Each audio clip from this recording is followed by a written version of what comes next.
Okay, so we're going out to Lake Pleasant here in Arizona tomorrow. Got the boat ready.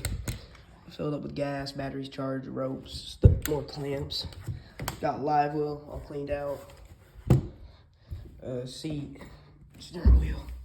Got crash pile, net, pliers. Gotta take the backpack, some tackle. More tackle down here.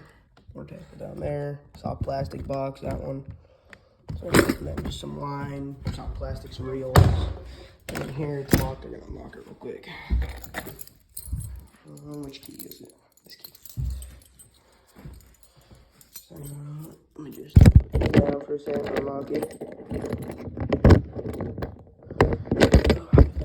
Okay, got it unlocked. Open it up. Got some rods in there. I'm going for striper and bass tomorrow. Got some spinner baits on down there. Got little swim baits, more swim baits, this big swim bait down here for jigging for striper. Yep. And then this back on. Trolling motor, sonar. Gotta get this fan out of the boat. Sonar brand new, trolling motor brand new. It's a 110-pound thrust trolling motor for this 15-foot boat. So it's a big thing. It'll be fun. Getting out to the lake. All right, bye guys.